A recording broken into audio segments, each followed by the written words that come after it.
Bienvenidas y bienvenidos. Mi nombre es Benjamín Juárez Echenique, soy director de orquesta y dirijo el Centro de Estudios Mexicanos de la Universidad Nacional Autónoma de México, la UNAM, en la ciudad de Boston, Massachusetts.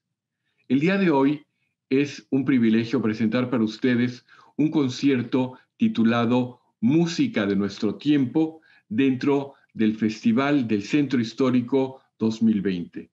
Ese concierto se realiza en el Templo y Exconvento de San Francisco en la Ciudad de México y ofrecerá obras de 3 compositores. El español José Luis Martínez, con su obra Trilogía Cíclica. La gran compositora mexicana Gabriela Ortiz nos ofrecerá Síncopa 2, una obra dedicada a Marisa Canales, y del compositor norteamericano Ian Krauss, Da Cara, una obra de clarísima inspiración irlandesa. Todas estas obras serán interpretadas por el dúo que forman la flautista Marisa Canales y el guitarrista Jaime Márquez. Vamos con ellos.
Maravilla poder estar juntos con dos compositores y dos músicos separados por océanos y por tierras en esta realidad virtual que nos permite tener conversaciones inéditas, la tecnología, y que Marisa y Jaime pues estén estrenando una obra de José Luis Martínez, una obra de Gabriel Ortiz y una obra también de otro querido compositor amigo, Ian Krauss. Una característica que tienen los tres compositores, Ian Krauss, Gabriela y José Luis, es que los tres son también, de alguna manera, quizás Gabriela muy en sus orígenes y José Luis toda la vida, guitarristas. Pero esta obra, Gaby, 5x2, que tengo yo con tanta emoción en el corazón, pues fue una obra que te encargó Marisa y la veo yo como un álbum de familia. Ahí está presente tu papá, que era un gran guitarrista tradicional, fundador como tu mamá de los folcloristas. Ese era, digamos, el telón de fondo de tu niñez y de tu adolescencia. Y pues Rubén también estudiaba la guitarra clásica. Me acuerdo de las conversaciones con Juan Elguera, de cómo impulsó desde muy joven a Gerardo Ortamés y a tantos otros guitarristas y compositores de México. Pero acababas de llegar de concluir tu doctorado en Londres y pues las piezas están llenas de recuerdos de ritmos de México, pero de repente oímos también en tu álbum familiar a Stravinsky o a Bartók, y de repente me parece vislumbrar a Takemitsu en medio, pero pues yo qué voy a decir, dinos tú, porque 5x2 es una obra temprana, pero que ya nos muestra, quizás la primera obra que nos muestra toda la riqueza que es la música de Gabriel Ortiz. Y la guitarra y la flauta están en el centro. No, contratado, Benjamín, o sea, lo has dicho perfecto. ¿Ya qué voy a decir yo? No, le has dado ¿Cuál era tu playlist de entonces? Bueno, a mí he estado cercana siempre a la música de Stravinsky y de Bartók, que bien los mencionas. Eso desde ya. Digo, ahí hay una, pues un gusto personal, pero además ahí sí hay una identificación muy profunda, ¿no?, con estos compositores. De hecho, yo te podría decir que Bartók, gracias a Bartók, yo creo que de alguna manera me dedico a la composición, porque, digo, o sea, yo estudié en esta escuela fundada por este refugiado español, José de Tapia Budalance, y era una escuela muy abierta, es una escuela primaria que todavía además existe, donde había mucha apertura y donde la música y el arte en general era una prioridad en la educación. Y entonces, bueno, yo tuve la oportunidad de estudiar con Mario Stern, Y Ujú. con Mario, bueno, yo ya estudiaba piano ¿no? De forma tradicional y ya empezaba a leer y ya tenía algunos conocimientos de solfeo muy básicos. Pero Mario, de alguna manera muy lúdica y demás, yo se lo agradezco muchísimo además a Mario, me introdujo a la parte de lo que era realmente crear. O sea, cuál era la parte de la creación musical, de inventar melodías, de crear ritmos. Y esta parte me dejó vuelta loca. O sea, dije, es que aparte de tocar, uno puede inventar, uno puede crear cosas. Posteriormente, cuando entré a estudiar con María Antonieta Lozano, ya de una forma mucho más, ya más seria, digamos, ya con conocimientos de armonía, ella me introduce al microcosmos de verdad, de Bela Bartók. Y ahí la verdad es que ahí sí se me abrió una ventana enorme de posibilidades.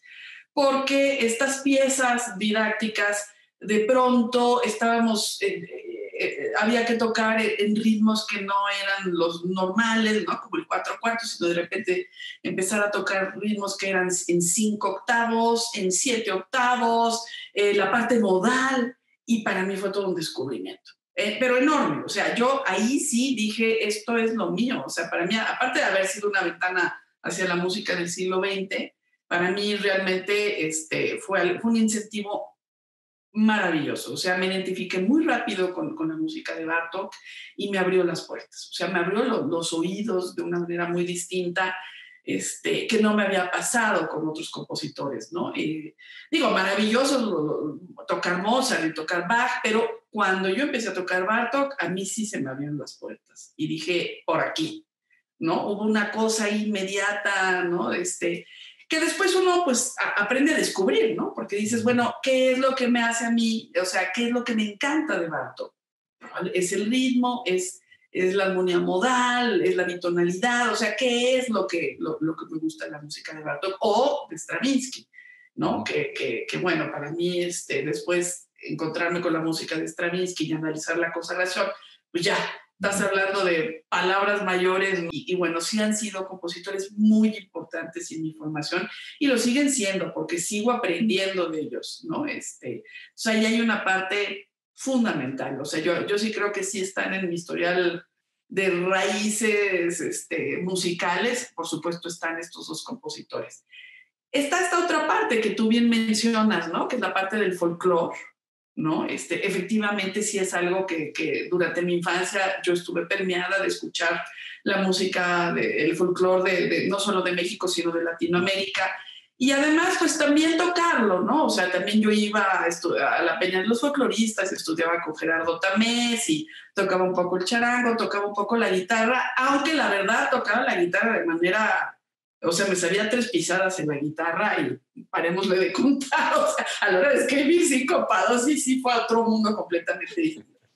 Pero algo que sí tiene mucho que ver y que sí es un retrato de familia es que efectivamente sí mi papá fue alguien, bueno, por supuesto muy especial en mi educación musical, porque mi papá hubiera sido músico de música de concierto. Realmente ese fue su vida, ese fue su mundo, digo, fue arquitecto y le encantaba el folclore, pero más que el folclore fue la música de concierto. Y su acercamiento con la guitarra fue porque él tocaba la guitarra. Digo, de alguna manera, él cuando decide estudiar música a nivel un poco más formal y aprender a leer y ¿no? A leer música y tener sus primeros conocimientos de solfeo y de teoría musical, pues el instrumento más cercano a él era la guitarra. Y mi papá se mete de lleno al mundo de la guitarra, pero con una pasión desbordada, ¿no? Entonces yo recuerdo a las 6 de la mañana, mi papá ya estaba con los estudios de Villalobos y de Brauer y, ¿no? En el desayunador, o sea, en la mesa, se imaginarán, o sea, estaba la mesa de la casa y mi papá tenía su espejo, ¿no? Su banquito, ¿no? Ahí en la mesa del desayunador, porque ahí era donde estudiaba al lado de la ventana que daba al jardín. Me acuerdo perfecto, allá por Cerro del Hombre. Exactamente en la colonia Romero de Terreros, en esa casa, que pasaron tantas anécdotas en esa casa. Bueno, pues ahí mi papá de plano colocó su espejo y su banquito y nadie le podía mover ni su banquito ni su espejo porque pues ella estudiaba guitarra, ¿no? Entonces el repertorio de la guitarra también de alguna manera me era un poco natural y familiar porque yo lo escuchaba con mi papá. Y luego, bueno, mi papá, eso lo podrá confirmar Jaime Márquez, hacía unas tertulias en la casa y invitaba a guitarristas, que si venía Marco Antonio Añano y que si no sé quién, y entonces tocaban guitarra y que si Ariel Hinojosa y que luego Gerardo. Y entonces, pues sí, la verdad es que ese repertorio, no es que sea yo una experta en el repertorio para guitarra, pero sí me era familiar, porque ya lo había escuchado con mi papá y después pues, con estas tertulias guitarristas. Bueno, y desde luego Juan Elguera. Pero quisiera también que nos platique José Luis, que es, además de compositor, un gran guitarrista, cómo dentro de la habanera, que la habanera es una música que viaja y la encontramos en la Costa Brava y la encontramos obviamente en Cuba y en Oriente y la encontramos en México y en todo el Caribe, como dentro de ese compás, a veces generalmente escrito en dos cuartos, hay también todo un mundo de variedades rítmicas y de colores y nuevamente esa, ese encuentro de la flauta y de la guitarra, la obra de Ian Krauss, que también se toca en ese programa, se llama Dakara, que quiere decir me parece que gaélico, dos amigos. La flauta y la guitarra son dos amigos cuando encuentran a compositores como Gaby, como José Luis y como tantos otros maestros que han encontrado desde luego Piazzolla en la flauta y la guitarra, un par de amigos casi inseparables. Enhorabuena por la obra de Gabriela y bueno, pues yo me siento más, fíjate, guitarrista y he sido siempre más guitarrista que compositor. Compositor he sido por una cuestión muy vocacional. La guitarra la he tomado como una profesión y también la ingeniería de sonido, es decir, la producción discográfica, pero la composición ha sido una cosa que lo he hecho un poco cuando me ha apetecido y cuando he tenido esa necesidad, ¿no? Ahora estaba acabando una obra de guitarra para Eduardo Isaac y una taranta y tal. Es decir, que esto fluye, así como la guitarra sí que me puede preocupar en un momento dado. Tocar un Aranjuez es bastante más complicado y tienes que estar más al día y también con la producción discográfica. Con la composición voy como relajado porque soy compositor vocacional, digamos, porque tengo esa necesidad, porque lo bueno que tenemos los compositores es que cuando tenemos alguna tristeza o algún tema emocional, pues es una manera de aliviarlo y un ahorro de ansiolíticos impresionante, ¿no? Entonces, es más que nada por eso, y lo expreso. En cuanto a la habanera, pues es algo que da un juego tremendo, ¿no?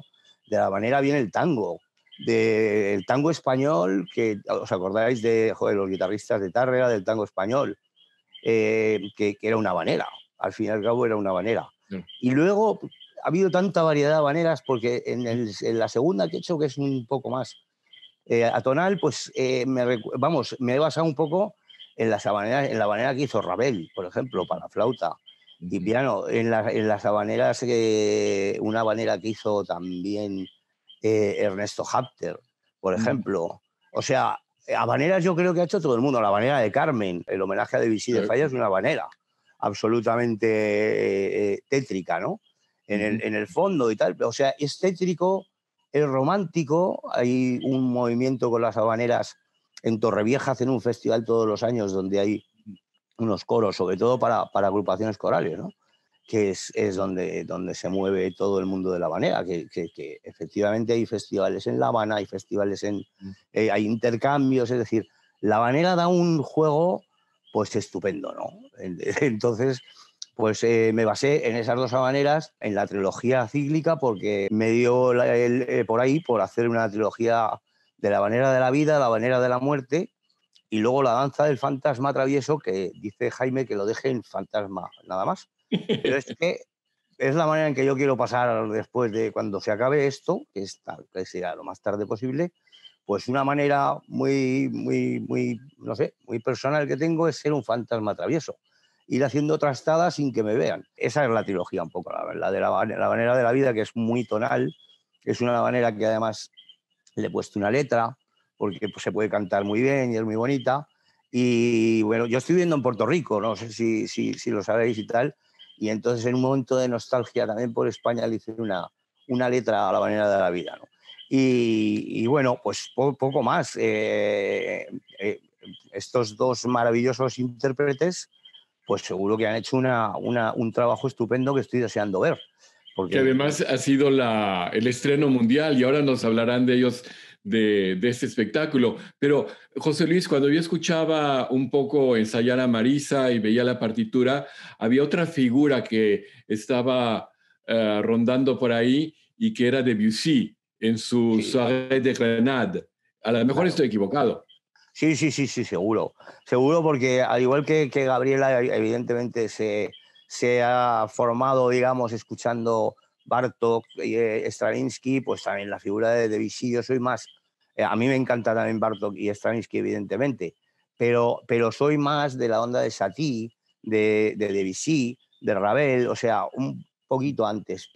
Y ahí es que la flauta es como si fuera algo que está adherido a la música de alguna manera. Es de una expresión que evidentemente tienes que basarte en eso si escribes una manera, vamos, sobre todo la segunda, ¿no? Que es un poco más atonal. Pero bueno. Pues que Marisa, por favor, nos platique de todas estas memorias que se concentran en su instrumento, después nos los dirá Jaime, pero algo que no nos dijo Gaby, y es que la parte central de Síncopa 2, 2 y 2, y en medio, de repente a mí se me aparece Takemitsu, sobre todo esa pieza que es otra joya del repertorio. Bueno, yo quisiera decir, por supuesto, esta es una de las primeras piezas que componé yo para el dúo de flauta y guitarra, si no es que la primera.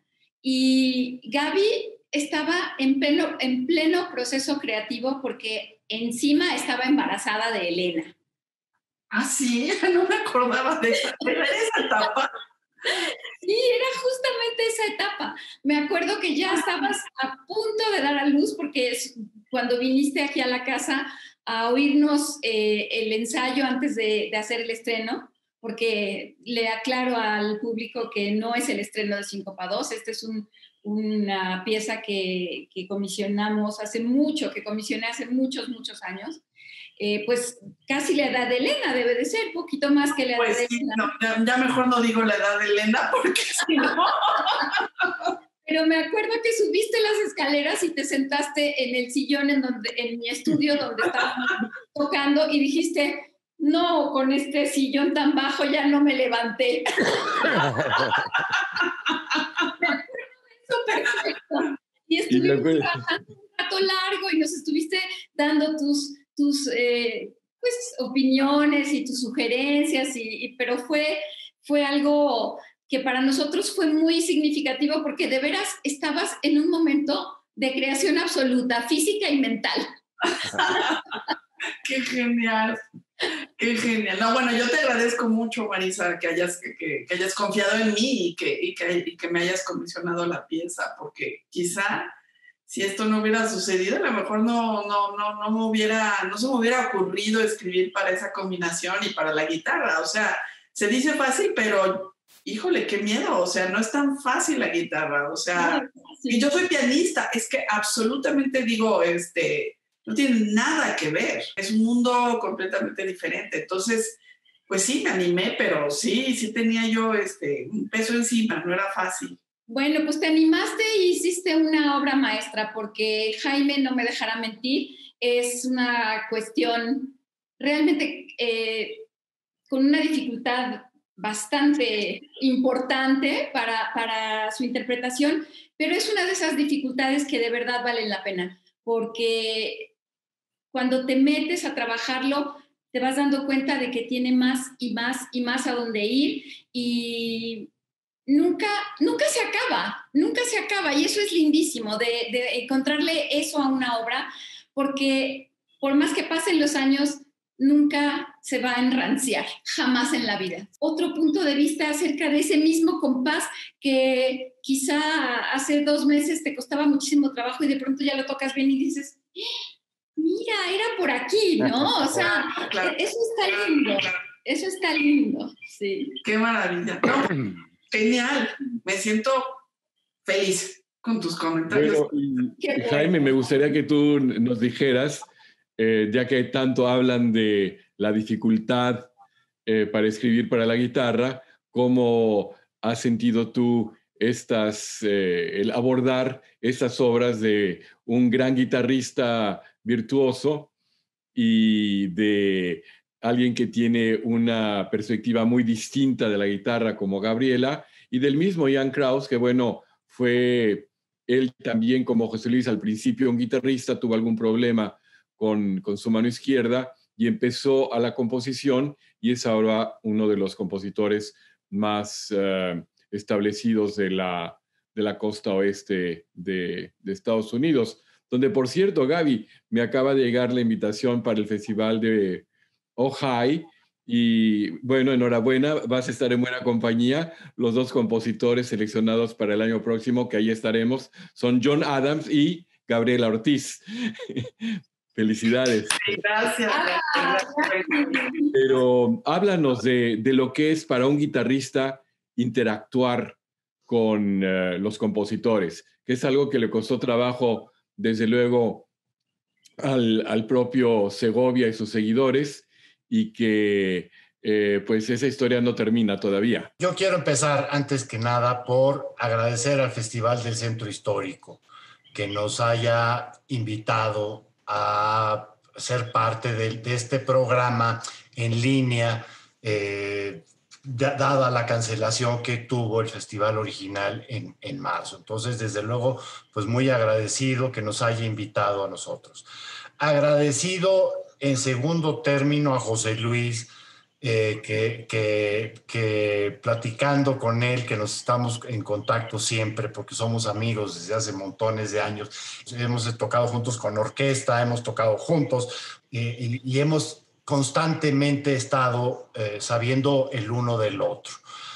Gabriela pues, es una maravilla nacional, hablando claramente, es una maravilla nacional. Las piezas, y agradezco que no hayan tocado el tema del título, 5 pa 2, o sea, 5 piezas pa 2, pero tiene el juego de palabra de sincopados. Está bien. Entonces, claro, ese es un sincopados con C. José Luis, para que José Luis entienda. Entonces, a la mexicana o a la latinoamericana, hablando a la latinoamericana, sincopados. Bueno, creo que a Gabriela no se le escapó una síncopa en toda la obra. No se le escapó una, ¿no? Efectivamente, las piezas son... Bueno, a mí personalmente, de las cosas que más me gustan es la interacción con el compositor. Con el compositor guitarrista es natural. Oye, a ver, esto no sale. En estas mismas que José Luis compuso, tuvimos sesión Zoom y decir, a ver, oye, a ver, este acorde de donde vengo, ¿qué te parece si lo hacemos así o asá o así? Y José Luis dijo, a ver, no, mejor ¿qué te parece? No, bueno, y cambiamos cosas, naturalmente. En un concierto que tuvimos en San José, California, ella me dijo, oye, me han dicho que son dificilísimas las piezas. Bueno, creo que dificilísimas es un término muy poco real de lo que en realidad son las piezas, ¿no? Son realmente muy difíciles, son tan buenas, son tan bonitas, son tan padres, o sea, funcionan tan bien. Efectivamente se ve toda la mano del gran Rubén, Gaby. Se ve la mano, se ve tu esencia folclorista, como lo quieras ver, ¿no? El takemitsu es un takemitsu con sabor. Sí, efectivamente un takemitsu, sí. Pero es un takemitsu que ya se tomó un par de mojitos o tequilas. Yo iba a decir que era un takemitsu que se acababa de comer un taco. Por ejemplo, también. También. Entonces, hay una de las piezas que se llama Jícamo, que es la cuarta. Jícamo, para explicarle a José Luis, cuando algo tiene jícamo es que tiene mucho sabor, que tiene mucha, ¿no? Jícamo 2, jícamo 3 y jícamo 5. O sea, porque todas tienen un jícamo increíble. Es rítmico, final, tal, pero todas, el jícamo, vamos, no se lo quita ni Dios Padre. ¿Ok? Entonces, eso es maravilloso. Las piezas efectivamente son muy difíciles, pero son de esas piezas difíciles que vale la pena meterse a trabajarlas. No, sí, porque hay veces, es que también uno que es un profesional tiene que también ver el costo-beneficio. Dice, a ver, me estoy matando aquí estudiando para el resultado. La verdad, bueno, en este caso vale la pena. Gaby, felicidades. Son una maravilla de la primera nota a la última. En el caso de José Luis, una vez más, gracias. Las habaneras también tienen su jícamo. Es un jícamo más de Debussy, efectivamente, más de Debussy, ¿sí? La danza del fantasma, lo del travieso lo podemos negociar después, pero por lo pronto el fantasma también tiene muchísimo, obviamente en la guitarra suenan bien, las melodías son preciosas, funcionan maravillosamente bien. Yo creo que es música que no puede no gustar, ¿no? Y en el caso de lo de Ian Krause, que tiene su nombre, dos amigos en gaélico, efectivamente, porque es una auténtica gaelicada, pues, o sea, es una cosa irlandesa por donde la veas desde el momento que empiezas. Es una pieza realmente muy buena, muy bonita, la que terminamos. Entonces, pues, es un programa felizmente logrado en todas sus facetas de principio a fin, ¿no?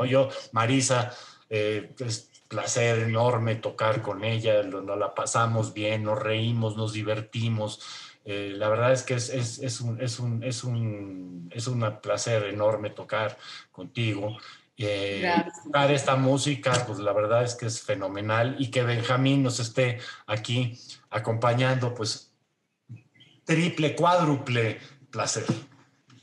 Yo quiero decirte, José Luis, que de verdad no sabes cómo te agradezco esas líneas que me das a la flauta. Es que es un absoluto deleite. Me das unas melodías y me das una gozada de líneas largas, y que en México me cuesta trabajo mucho tener el aliento que me dure para tanto, porque recién llegada de Boston tengo que cortar a la mitad mis frases porque la altura simplemente me corta la respiración, pero poco a poco voy conquistando más y más y ya las tengo completas las frases, y de verdad no sabes cómo te lo agradezco. Es una delicia, una delicia tocar tus obras. Y bueno, pues Gaby, ¿qué te puedo yo decir? Tú sabes, y te lo he dicho y te lo he escrito, eres mi rockstar favorita.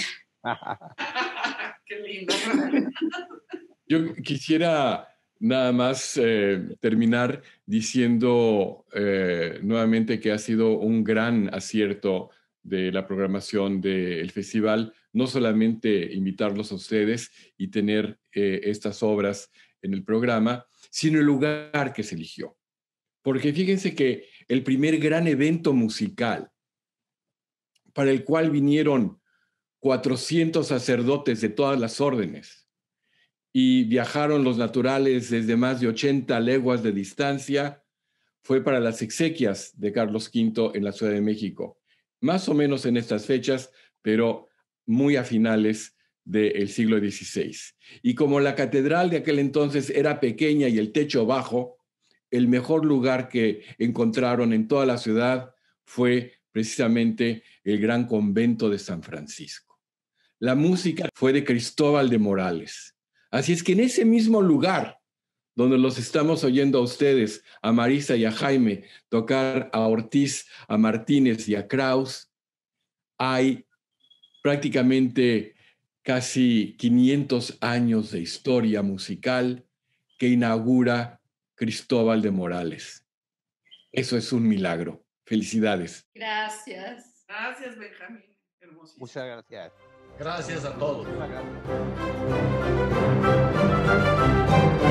gracias.